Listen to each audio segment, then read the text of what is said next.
We are all baking students here at AP Tech, and today we're going to talk to you a little bit about the program and make some crepes with a blueberry jam and some whipped cream right now.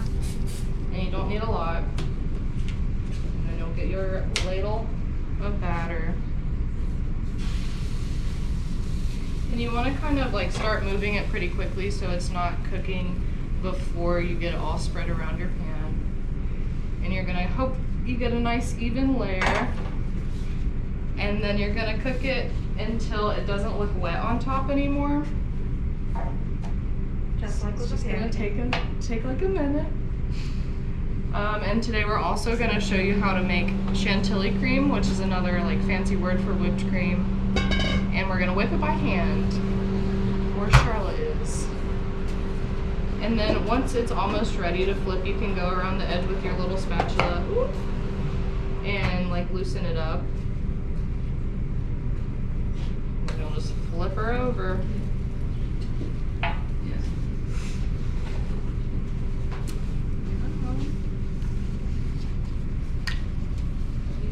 And we also have a blueberry compote today, which is like a blueberry jam, but it's more loose like a sauce. So it's not like super spreadable and thick like a jam is. Somewhere between a syrup and a jam, let's say, for these purposes. What are you doing over there, Charlotte? I'm making chantilly cream. So chantilly cream has heavy cream, powdered sugar, and then vanilla, and you can do like whatever other flavorings that you want in there. If you have any y'all ever just like whipped cream, mango cream at home, sweet taste is good like ready with, whereas if you know the whipped is not as sweet. So that's basically what we're doing. Making it taste a little better. Once your crepe is done, you can put it on a plate.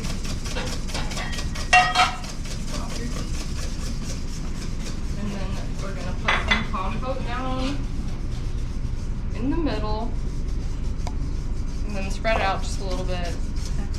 There's already Okay. We're gonna do a little bit of movie magic and get some pre-whipped cream. Yeah, after you have your chantilly, you can put it in like a piping bag with a tip and have whatever like style decoration that you want. And then you can just pipe a little on there. You can put it inside. You can do endless toppings, sweet or savory. That's a treat. Very fun. Yeah, you can add cute little garnishes like chocolate. And so y'all will all be getting to try the crepe. Again, it has gluten, dairy, if that's a dietary restriction of yours. Yeah, and eggs.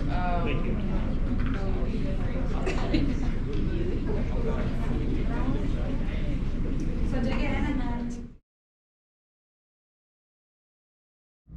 Show them how to make a pot sticker and let them know what is a pot sticker. Alright, so potstickers, you probably know by dumplings. So we'll first start with our wraps. I'll probably demo two. These are wonton wrappers. You can make them yourself or buy them from the store.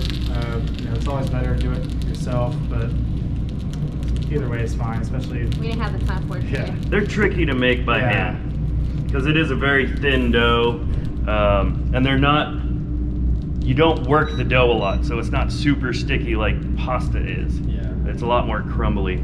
Yeah, so these come in squares, but we have to cut them in circles. And first you want to do is wet them so it works like a glue. You get your meat. So we have a pork filling with Napa cabbage. I was getting there. You keep interrupting. You can see the got your teamwork. own place over there. Alright, so yeah, we got our filling, which is pork, scallions, ginger, garlic. We also did Napa cabbage and sesame oil, soy sauce. No, I had sweet chili sauce. Just a couple things. Black bean paste. Yeah, so those are a few things. Salt for sure. And then we also do a cornell, which is like you taste the filling and then you see if it's good or not. And then that's when you're set with the filling. Because if you made all these and then you realized you're missing salt after, you wouldn't be able to go back and change it. So before you when you're done with your meat, before you put it into your application, you want to try a little bit so that you can adjust it before you get too far along in the process. And that's what we call a cornell here. Okay, cornell. So first you want to seal it completely, and then you start folding it. So yeah, you want to start sealing it. So you put your thumb, push it through. Just keep going back and forth with that.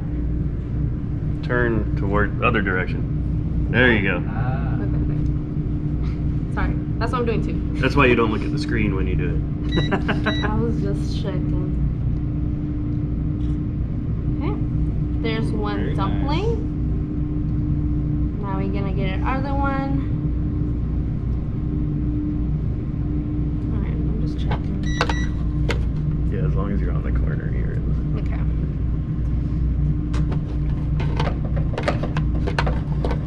So why are they called pot stickers? Good question. I think it's a little Throw you a self-explanatory. curveball. If I had to guess, it has to be something to do with sticking to a pot. So, yes, exactly. Part of the cooking process is they're putting it into a hot saute pan and you have a sticky dough. Yeah. So that sticky dough is gonna hit that pan and it's gonna stick. And it's actually gonna crisp up the bottom of that wonton wrapper and it's gonna be stuck to the pan. So they're gonna have to do something to get it off. And that something is adding a little bit of chicken stock. We never use water in, the only thing we use water for is to cook pasta and blanch it. And to drink. And to drink. But any other time we're using liquids, we're gonna be adding flavor. So they're gonna use chicken stock in the pan and that's gonna steam it, and that steam is actually gonna release that pot sticker from the pan. So hence the name pot sticker. What he said. Yeah. They're chuckling a little bit because we just finished a unit on global cuisine. And we did a bunch of recipes yesterday. We made tres leches. Nice. Wow. A couple of my girls here made wontons. Awesome. Yeah, So we you did guys know fried exactly what we're talking about. Well, Do you hopefully keep this yourself- lives up to it. What was your question? Well, I was going to ask if you don't care to talk about these guys have just finished ServSafe. I'm a certified instructor as part of Nice. their course.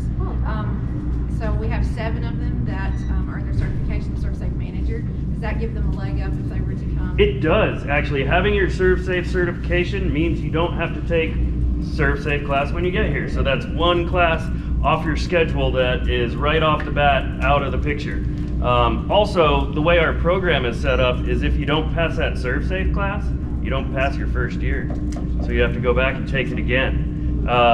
So having that leg up buys you more time, you're already knowledgeable, and we do grade based off all of those regulations that you have in ServSafe. So we grade on, you know, properly washing and sanitizing, going through and properly storing food in your coolers at your stations.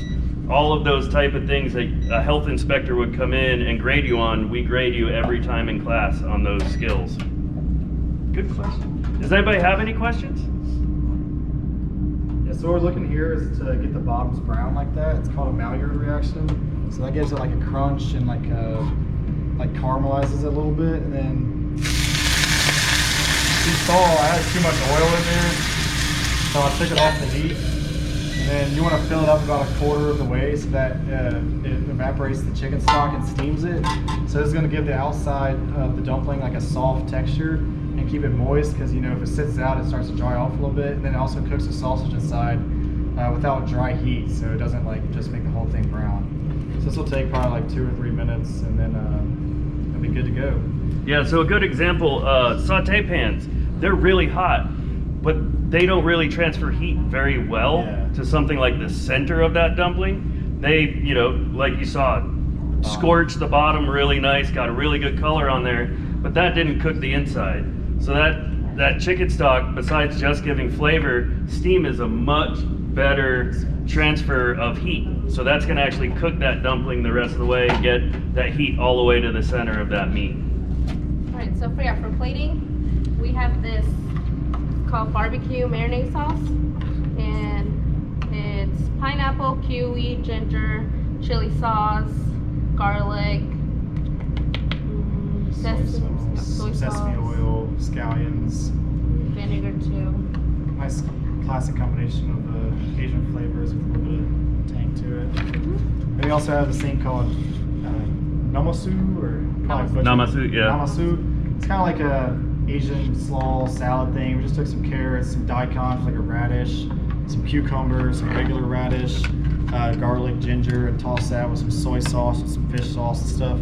Just gives like a nice crunch, kind of not pickled, but a nice crunch element with a little bit of tang from the vinegar. So it's really nice when you have a hot dumpling. You try and think of things how they'll eat together. So you have this hot, you have some fresh, a nice sauce to it. Yeah, flavor. opposing textures, opposing flavors. So if something's really rich and fatty or salty, you're going to want to pair it with something that's sweet or acidic, and it'll really balance out. Also, like he was saying, textures, something soft, add something crunchy. They're looking at me because I tell them all these things, and they look at me like I'm dumb, like I don't. They always, I know. they look at me the same way when I tell them, so it's not very different. Who's the expert in the field? It validates me. Thank you. But yeah, you're talking about global cuisine. So this class they're actually in right now is global cuisine. Every semester or every week this semester they're learning a different region of the world and what their food is, what their cooking methods are, the spices that they use, and this week actually is our Japan, China, and Korean. So the food on the plate, each element is from each one of those regions. So the salad, the namasu, is Japanese, the pot sticker is Chinese, and then their sauce is a Korean sauce. So all those elements are kind of all on one plate, and it's a little bit of each region that they've been learning about this week. It also helps us prepare for like capstone, because capstone is our like final project. It's like a culmination of everything you learned. So you have to pick a region of the world and make like a 6-course menu with 5-course menu, 5 course. 4 plates each, and you kind of combine the classical French techniques you learned with this food and techniques from a different region to like showcase everything you learned. So it's really cool. Yeah, so they do a 5-course menu. They produce 6 plates of each course, and they have $125 to do it. So portion control, waste control, all those kind of things really weigh into, it's showcasing all of the things that we've taught them throughout their 5 semesters here. And we have to make our own food. Yep, they have to do all the planning, Yeah. It's a the lot more table than just setup. cooking. It's a lot of Yeah, and that's what they spend Yeah. essentially their entire second semester doing, is working through that plan. Do you guys have your, they're also given the option to pick, they get to choose their region that they focus their cuisine flavors and influence based on. Do you guys have yours picked out? I'm doing West Africa. Yeah, that was the first week of global class, and I went on it, and I really love the flavors. It's similar to Hispanic. They love their spice, they love their acidity, but it's something new. So I wanted to try that out and look forward into it.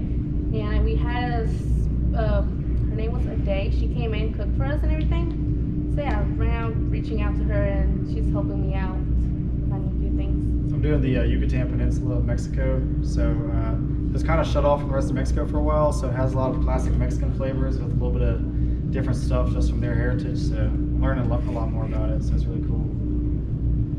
So yeah, that was another thing. We bring in guest chefs. We had Chef Aday. She is from Raleigh, and she runs currently a food truck, but she also has a spice company, and the spice company are all sourced, all the spices are from her home country in Africa, and it supports